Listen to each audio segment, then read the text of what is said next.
السلام علیکم ورحمۃ اللہ وبرکاتہ۔ الحمد للہ الذی خلق الانسان علمہ البیان والصلاة والسلام علی رسولہ محمد وعلی آلہ واصحابہ ومن تبعہم بإحسان الی یوم الدین، اما بعد۔ اعوذ باللہ من الشیطان الرجیم، بسم اللہ الرحمن الرحیم۔ يا أيها الذين آمنوا اتقوا الله وقولوا قولا سديدا يصلح لكم أعمالكم ويغفر لكم ذنوبكم ومن يطع الله ورسوله فقد فاز فوزا عظيما۔ اللهم صل على محمد وعلى آل محمد كما صليت على إبراهيم وعلى آل إبراهيم إنك حميد مجيد۔ اللهم بارك على محمد وعلى آل محمد كما باركت على إبراهيم وعلى آل إبراهيم إنك حميد مجيد۔ قال الله تبارك وتعالى: أعوذ بالله من الشيطان الرجيم، بسم الله الرحمن الرحيم۔ وقال الرسول يا رب إن قوم اتخذوا هذا القرآن مهجورا۔ تمام تعریفیں اللہ رب العزت والجلال کے لیے لائق و سزاوار ہیں، جس نے دنیا کے لیے فنا لکھی اور اللہ کے احکامات قرآن کی اتباع اور پیروی کرنے والوں کے لیے آخرت میں اپنی رضا اور خوشنودی لکھی۔ درود و سلام نازل ہو اللہ کے پیارے نبی محمد الرسول اللہ صلی اللہ علیہ وآلہ وسلم پر، جن پر اللہ تبارک و تعالیٰ نے قرآن کو نازل کیا۔ اللہ کی رحمتیں اور برکتیں نازل ہوں اللہ کے رسول صلی اللہ علیہ وآلہ وسلم کے اصحاب پر، آپ کی ازواج مطہرات پر، اور اللہ رب العزت والجلال کے ان نیک بندوں پر جن کی محنت و کوشش سے یہ دین اسلام ہم تک پہنچا۔ محترم سامعین و سامعات، یقیناً آپ ساری عورتیں، آپ سارے خواتین مبارکبادی کے مستحق ہیں، مبارکبادی کے حقدار ہیں کہ آپ لوگوں نے آسان طریقے سے قرآن سمجھیں اس کورس میں شرکت کی۔ اس کورس میں شرکت کر کر آپ لوگوں نے قرآن کو سمجھنے کی کوشش کی اور ہفتے میں 1 گھنٹہ یا 2 گھنٹہ آپ نے اس کے لیے صرف کیا، اس کے لیے قربانیاں دی، اور کسی کے زبانی کچھ تکلیف اور اذیت والی باتیں سننی بھی پڑی ہوگی۔ یقیناً اللہ تعالیٰ آپ کو اس کا بہتر اجر دینے والا ہے۔ اللہ رب العزت والجلال محسنین کے اجر کو کبھی ضائع نہیں کرتا۔ یقیناً ہم لوگ سعادت مند ہیں، خوش نصیب ہیں کہ ہم لوگ ایسی بستی میں رہتے ہیں، ایسی بستی کے باشندے ہیں جہاں کے رہنے والوں میں، جہاں کے بسنے والوں میں شروع ہی سے قرآن کو سیکھنے اور سکھانے کا شغف اور جذبہ رہا ہے۔ یعنی ہماری بستی کی ثقافت، تہذیب اور کلچر میں قرآن کو سیکھنا اور سکھانا بھی شامل ہے۔ مائیں اپنے بچوں کو جب بچہ ان کی گود کو چھوڑ دیتا ہے، سبحان اللہ، الحمدللہ، اللہ اکبر جیسے اللہ کی کبریائی بیان کرنے والے، اللہ کی حمد کو بیان کرنے والے اور اللہ کی تسبیح کو بیان کرنے والے الفاظ کو سکھلاتی ہیں۔ اور اس سے آگے بڑھ کر بچہ جب 4 یا 5 سال کا ہوتا ہے تو اپنے بچوں کو مکتب بھیجتی ہیں اور وہاں پر قرآن سکھانے کی کوشش کرتی ہیں۔ اور یہ بھی اللہ تعالیٰ کا فضل ہے کہ ہماری بستی میں ہر گلی میں مسجدیں آباد ہیں اور اس مسجد میں مکتب کا بھی انتظام ہے۔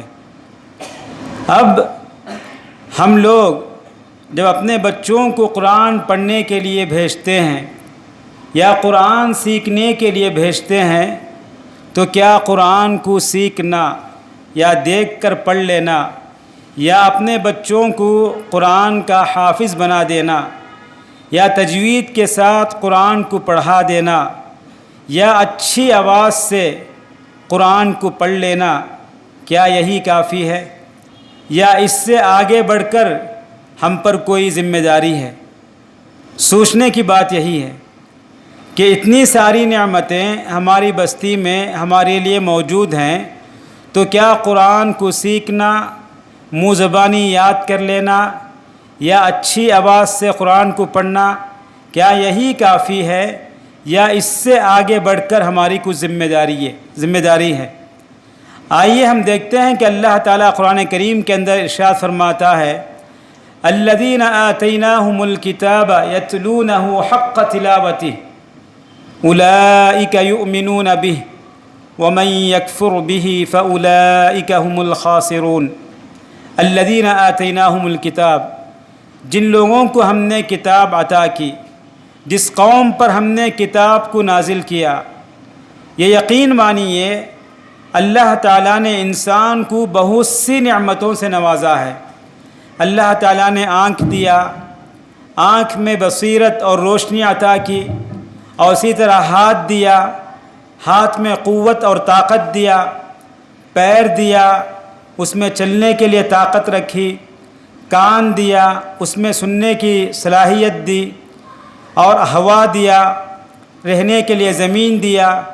تو یہ سب اللہ تعالیٰ کی ایسی نعمتیں ہیں جس کا انسان کو احساس ہوتا ہے۔ اگر ان نعمتوں میں سے کوئی ایک نعمت اگر ہمارے پاس نہ ہو تو ہم سمجھتے ہیں کہ یہ اس انسان کے اندر کمی ہے۔ کسی کے پاس ایک ہاتھ نہ ہو تو ہم کہتے ہیں کہ اس کے پاس کمی ہے، یا کسی کو سننے نہ آئے تو ہم کہتے ہیں کہ اس آدمی کے پاس کمی ہے۔ لیکن ان ساری نعمتوں میں سے سب سے بڑی اور اہم نعمت، انمول تحفہ اور ہدیہ اللہ تعالیٰ نے اس امت کو جو دیا وہ قرآن ہے۔ یہی اللہ فرماتا ہے کہ الذین آتیناہم الکتاب، جن لوگوں کو ہم نے کتاب عطا کی۔ اب وہ کیسی کتاب ہے؟ قد جاءتکم موعظۃ من ربکم، اے لوگو تمہارے پاس تمہارے رب کے جانب سے کتاب آ چکی ہے، قرآن کریم نازل ہو چکی ہے اللہ کے رسول صلی اللہ علیہ وآلہ وسلم پر، وشفاء لما فی الصدور۔ ایسے قرآن کو اللہ تعالیٰ نے تمہاری اس قوم کو، ایسا قرآن اللہ تعالیٰ نے اس قوم کو عطا کیا، ایسے قرآن کو اللہ تعالیٰ نے اپنے نبی پر نازل فرمایا جس قرآن کے اندر دلوں کی بیماریوں کا علاج ہے، تمہاری روگ کا علاج ہے۔ اب سوال ہے کہ دل کی بیماری کیا ہے؟ دل کی بیماری یہ ہے کہ آدمی اللہ کا انکار کر دے، کفر میں مبتلا ہو جائے، شرک میں مبتلا ہو جائے، یا اس کے اندر نفاق ہو یا حسد ہو، غیبت ہو، یہ سب دل کی بیماریاں ہیں۔ اللہ تعالیٰ کہتا ہے کہ ایسی کتاب اللہ تعالیٰ نے اپنے رسول پر نازل کی، اپنی امت کو دیا کہ اس امت کے اندر، اس کتاب کے اندر دلوں کی شفا ہے۔ جب تک آدمی کا دل صاف نہ ہو، آدمی کے اندر ایمان نہ ہو، تو اس کی کامیابی منحصر نہیں ہے، اس کی نجات کی کوئی امید نہیں ہے۔ انسان کی نجات اس کے ایمان پر ہے۔ جب تک اللہ پر ہمارا ایمان نہ ہو، ہماری کامیابی کی کوئی امید ہمیں نظر نہیں آئے گی۔ تو ہماری آخرت کی کامیابی جو ہمارے ہمیشہ کی کامیابی ہے، وہ کتاب قرآن، وہ کامیابی اس قرآن کے اندر موجود ہے۔ ایسی کتاب کو اللہ تعالیٰ نے ہمارے لیے ایک تحفے کے طور پر عطا کیا۔ اب دوسری چیز اللہ نے فرمایا کہ وَهُدًى وَرَحْمَةٌ لِّلْمُؤْمِنِينَ، یہ کتاب اللہ پر ایمان رکھنے والوں کے لیے ہدایت ہے، مومنین کے لیے یہ کتاب ہدایت ہے۔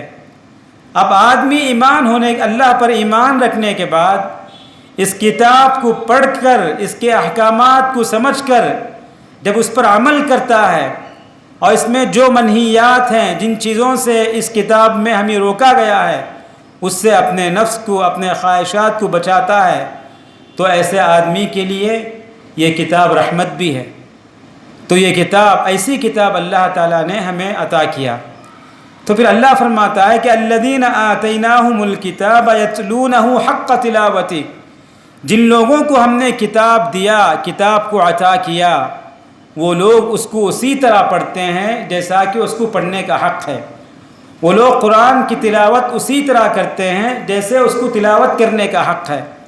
اب سوال یہ ہے کہ قرآن کو پڑھنے کا کیا حق ہے؟ قرآن کو تلاوت کرنے کا کیا حق ہے؟ قرآن کو تلاوت کرنے کا حق یہ ہے کہ آپ قرآن کو پڑھیں اس کے معانی اور مفہوم کو سمجھتے ہوئے۔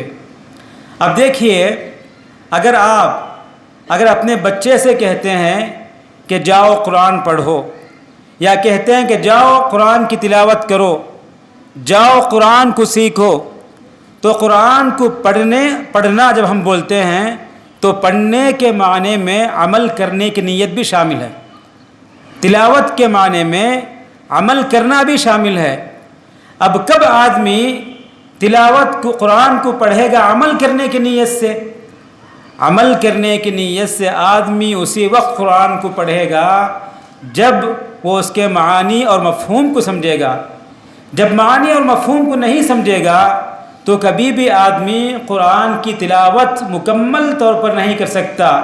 یہ ایک طرف صرف پڑھنے کا حق وہ ادا کر سکتا ہے اور اس کو اس کا ثواب مل سکتا ہے، لیکن حق جو ہے اس کا دوسرا حق، دیکھیے قرآن جب ہم یہ کہتے ہیں کہ قرآن کو پڑھو تو سمجھو کہ دو معنی اس میں پائے جاتے ہیں، یہ ایک پڑھنا، دوسرا عمل کرنا۔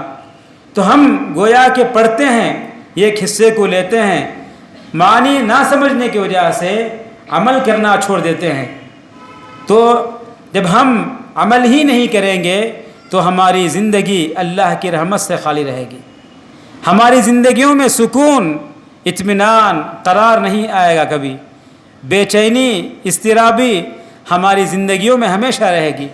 یہی اللہ فرماتا ہے کہ الذین آتیناہم الکتاب، حقیقی سچے مومن وہ ہیں جو کتاب کو اسی طرح پڑھتے ہیں، جو قرآن کی تلاوت ٹھیک اسی طرح کرتے ہیں جیسے اس کو پڑھنے کا حق ہے۔ اولئک یؤمنون بہ، جو قرآن کو پڑھتے ہیں اس کے معنی کو سمجھتے ہوئے اس پر عمل کرتے ہوئے، اللہ فرماتا ہے کہ یہی لوگ ایمان رکھنے والے ہیں اللہ پر۔ ومن یکفر بہ، اور جو اس کا انکار کرتے ہیں، انکار سے مراد قرآن کو پڑھتے ہیں عمل کرنے کی نیت سے نہیں، قرآن کو پڑھتے ہیں اس کے احکامات پر عمل کرنے کی نیت سے نہیں، صرف قرآن سے فائدہ اٹھانے کے لیے۔ کیونکہ آج دنیا میں جو بھی قومیں کسی بھی میدان میں اگر ترقی کی ہیں، خواہ سائنس کے میدان میں ہو یا زراعت کے میدان میں ہو یا علاج اور معالجے کے میدان میں ہو، کسی بھی یا انجینئرنگ کے میدان میں ہو، دنیا میں جو بھی قوم اگر کسی بھی علم میں، کسی بھی میدان میں، کسی بھی فن میں اگر دنیا میں کوئی قوم ترقی کی ہے، عروج آسمان کو اگر چھوا ہے، تو وہ قرآن کو پڑھ کر اس بلندی کو وہ حاصل کیے ہیں۔ ہمارے پاس قرآن ہے، ہم پڑھتے ہیں، لیکن ہماری قوم سب سے پیچھے ہے، کیونکہ ہم سمجھنے کی نیت سے نہیں پڑھتے، ہم صرف پڑھتے ہیں ثواب حاصل کرنے کی نیت سے، ہم پڑھتے ہیں احترام کی نیت سے، ہم پڑھتے ہیں کیونکہ اس کی عظمت، اس کا وقار ہمارے بڑوں کے پاس تھا، ہمارے بڑے اس کا احترام کرتے تھے، ان کے پاس اس کا وقار تھا، وہ وقار ویسے ہی ہمارے سینوں میں منتقل ہوا ہے، اس کی وجہ سے ہم پڑھتے ہیں۔ لیکن اس کے اندر جو خزانے ہیں علم کے، ان خزانوں کو، علم کے ان خزانوں کو حاصل کرنے کی نیت سے ہم قرآن نہیں پڑھتے۔ یقین مانیے ہماری بستی ایسی بستی ہے جہاں کے مسلمان کی اکثریت قرآن کو پڑھنا لکھنا جانتی ہے، اور اللہ تعالیٰ نے ہمارے بستیوں کے لوگوں میں خوش الہانی عطا کیا ہے، ایسی آواز عطا کی ہے کہ وہ قرآن کو پڑھتے ہیں تو سننے والا سنتا رہ جائے۔ لیکن افسوس صرف پڑھنا یاد کرنا یہی ہمارا مشغلہ رہ گیا ہے، یہی ہمارا مقصد رہ گیا ہے، لیکن اس کے اندر جو خزانے ہیں ان کو تلاش کرنا، اس کی تہ تک پہنچنا، یہ ہمارے لیے، اس سے ہم محروم ہیں۔ یہ بڑی بد نصیبی، یہ بڑی محرومی ہمارے لیے ہے۔ اسی لیے ہمارے گھر رحمت سے دور ہیں، بے چینی، تکلیفیں روزانہ ہمارے شوہر بیوی کے زندگی میں، ماں اور بچوں کے درمیان، ساس بہو کے درمیان جتنے مصیبتیں اور درندگی ہے، ان سب کی وجہ قرآن کے معنی اور مفہوم کی دوری ہے۔ اگر ہم قرآن کو سیکھیں گے اس نیت سے کہ اس کے اندر جو احکامات بیان کیے گئے ہیں ان کو اپنائیں، تو ہمارے دلوں کے اندر، ہماری زندگیوں میں سکون اور اطمینان ہوگا۔ ہمارے بچے کامیابی کے وہ قدم چومیں گے جو قدم صحابہ چومے تھے۔ صحابہ کے کامیابی کے قدم جنت کے قدم تھے۔ صحابہ دین کے لیے جان کی قربانی دینے کے لیے تیار تھے۔ صحابہ اپنے دین کے لیے بھی بچوں کی قربانی دینے کے لیے تیار تھے۔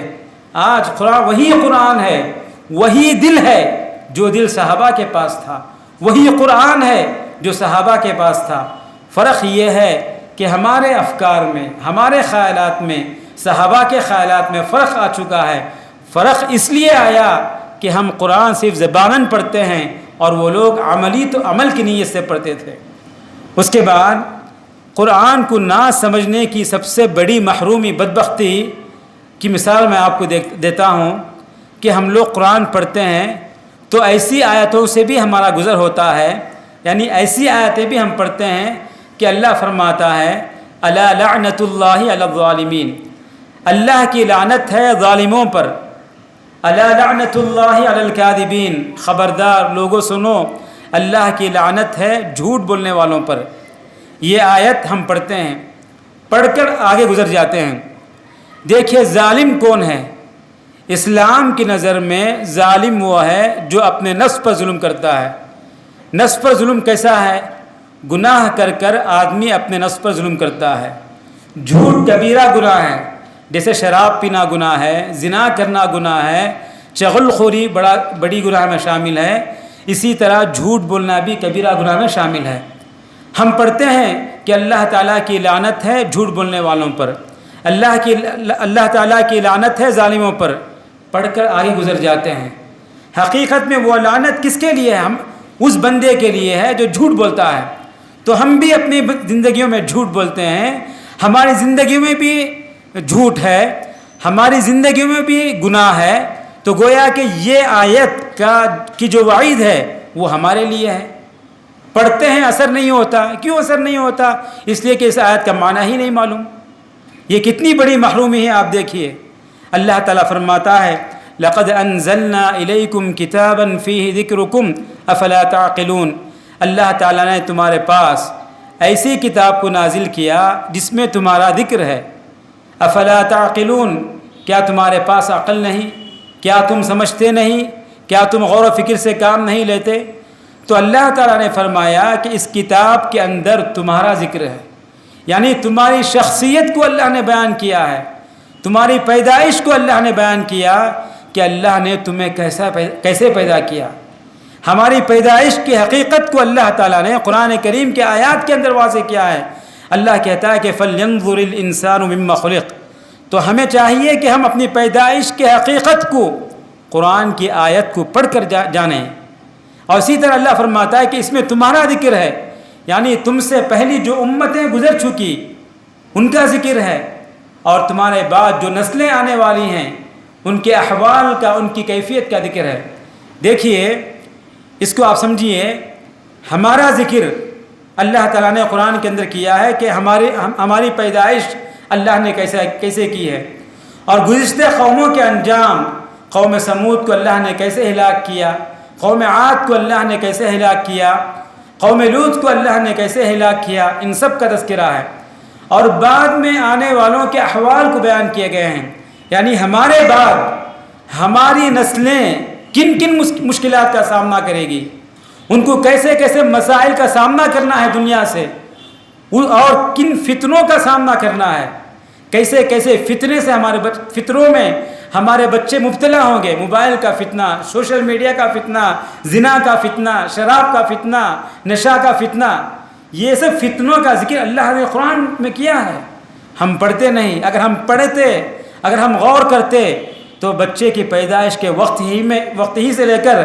اپنے بچے کو ان فتنوں سے بچاتے، دور کرتے، پڑھتے نہیں، اس لیے ہمارے ذکر سے، ہماری شخصیت سے ہم محروم ہیں۔ اللہ تعالیٰ سوال کرتا ہے افلا تعقلون، لوگوں سمجھو۔ اللہ اپنے بندے پر مہربان ہے، سوال کرتے ہوئے سوالیہ نشان کے طور پر اللہ کہتا ہے کہ افلا تعقلون، تم سمجھو، عقل کو استعمال کرو۔ اور قیامت کے دن سب سے بڑا نقصان کیا ہے؟ ہم تو زبانی طور پر قرآن پڑھ لیتے ہیں، عمل کرنے کی کوشش نہیں کرتے۔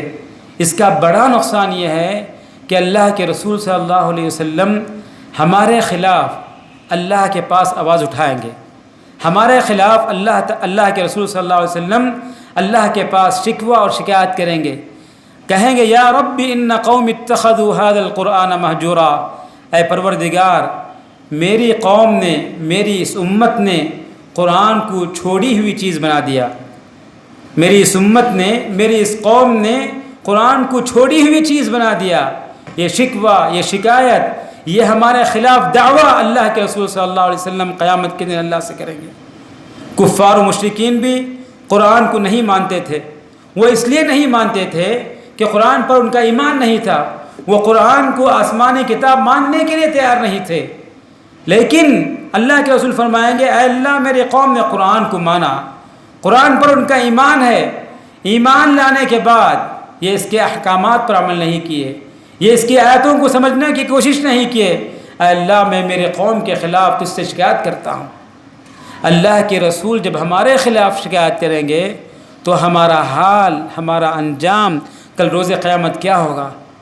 غور کیجئے، یہ سب ایسی وعیدیں ہیں، یہ سب ایسی سزا ہے، ایسی محرومی ہے، ایسی بدنصیبی ہے جس کی وجہ سے ہماری دین اور دنیا دونوں برباد ہو جائے گی۔ ہمیں ضروری طور پر قرآن کو بچپن ہی سے اپنے بچوں کو سیکھنے کے ساتھ ساتھ اس کے معانی اور مفہوم کو سیکھنے اور سکھانے کی کوشش کرنا چاہیے، اس سے ہمارے گھروں میں برکت کو اللہ رب العالمین لائے گا۔ اس کے بعد آخری بات یہ ہے کہ اس مختصر کورس میں شریک ہونے کے بعد ہمارے اندر کبھی بھی کبر اور گھمنڈ اور برا خیال پیدا نہیں ہونا چاہیے کہ ہمیں قرآن کے معانی اور مفہوم، قرآن کے معانی اور مفہوم کو سمجھنا ہمارے لیے آسان ہو گیا۔ کیوں؟ آپ جو سیکھے ہیں یہ تو بالکل ابتدائی چیز ہے، شروعات کی چیزیں، بیسک ہیں۔ جیسے بچہ جب ماں کے گود میں دودھ پینا چھوڑتا ہے تو تتلے جیسے باتیں کرتا ہے، اسی طرح آپ کی ابھی حالت ہے۔ مفسرین نے قرآن کے معانی اور مفہوم کو سمجھنے کے لیے اپنی پوری زندگی لگا دی۔ امام ابن کثیر، امام ابن القیم، امام قرطبی، یہ سب مفسرین تھے، امام شوکانی، ان لوگوں نے اپنی پوری زندگی قرآن کے معانی اور مفہوم کو سمجھنے کے لیے لگا دی۔ آپ تو جو 32 گھنٹہ یا 35 گھنٹہ 35 کلاس میں لگائے ہیں یہ تو بہت مختصر وقت ہے، یہ تو آپ کے لیے ایک پہلا درجہ ہے، پہلے سیڑھی ہے۔ یہیں سے آپ اپنی کامیابی کے راستے کو پکڑیے، اللہ تعالیٰ آپ کے راستے کو آسان کرنے والا ہے۔ اللہ تعالیٰ سے دعا ہے کہ اللہ تعالیٰ ہمیں قرآن کے معانی اور مفہوم کو سمجھنے کی توفیق عطا فرمائے، اس کے عظمت اور وقار کو ہمارے دلوں کے اندر پیدا کرے۔ وآخر دعوانا ان الحمد للہ رب العالمین، والسلام علیکم ورحمۃ اللہ وبرکاتہ۔